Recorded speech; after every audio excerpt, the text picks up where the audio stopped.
C'est Casse-toi, le plus grand de tous les youtubeurs. Donc aujourd'hui, une vidéo un peu plus sérieuse. Donc aujourd'hui, je vais tout faire pour vous conseiller un jeu. Et d'ailleurs, j'ai choisi Socom Special Force sur PS3, qui est une exclue PS3. Je vais vous présenter, enfin, je vais vous donner des arguments un peu en 3 minutes. Et tout simplement, ou moins de 3 minutes, hein, si j'arrive avant 3 minutes. Donc là j'ai mon petit chronomètre sur mon téléphone. Et en fait je copie un peu je plagie un peu pas le contenu mais les vidéos que Kirby54 avait fait, enfin Astarion maintenant avait fait, où il devait choisir un jeu au hasard et le présenter, donner des arguments. Moi je fais un peu la même chose sauf que moi j'ai choisi le jeu qui me paraissait le plus intéressant, enfin le plus intéressant, qui me paraissait intéressant pour faire cette vidéo. Donc, on va commencer. Donc, vous êtes prêts? 3, 2, 1. Donc, Socom Social Force c'est une exclue PS3, donc ça c'est super intéressant je trouve, parce que bon, les exclus PS3, en fait, il y en a pas tellement, bon, il y en a quand même, mais voilà quoi. Et ce jeu est intéressant pourquoi? Parce que euh, le gameplay est super intéressant parce qu'il mélange un peu infiltration, tactique et action. Le jeu en normal est assez dur, mais bon, ça passe. Enfin, ça passe. Moi, je l'ai quand même fini en facile. L'aspect tactique est très mis en avant. Enfin, mis en avant par rapport au Socom 3 Tactical, je sais plus quoi, mais sur PSP, celui-là il est plus mis en avant. Il y a une petite relation entre les personnages, plus avec 57, je crois, qui est la personnage la plus, on va dire, qui montre le plus ses sentiments. Euh, le level design est plutôt bien.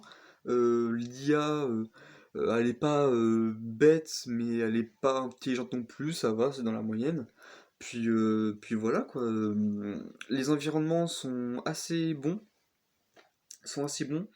Les armes aussi, le punchy des armes est plutôt bien, voilà.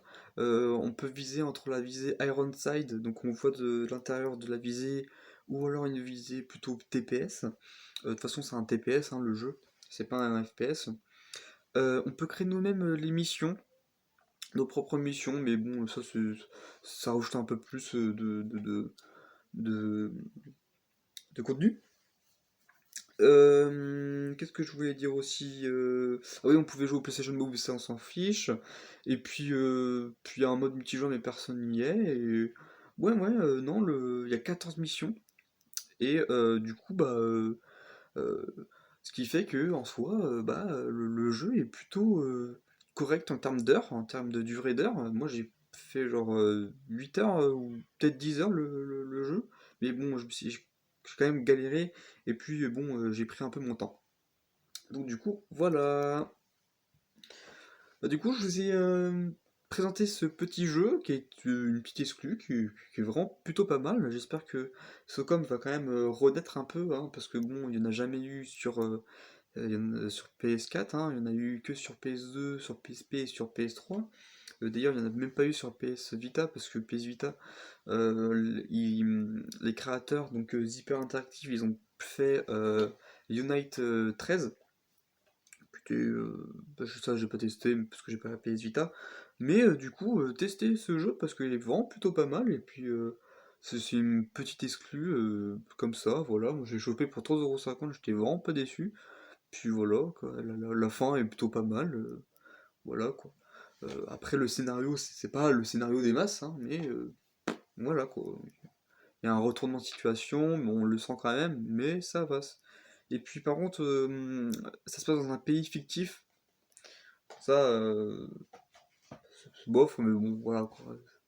C'est pas un défaut en soi. Donc j'espère que vous avez aimé cette vidéo, que vous avez aimé ce nouveau contenu que je voulais faire. Euh, Likez, abonnez-vous et voilà. Bye, c'était Casse-toi, le plus grand des youtubeurs. Peace.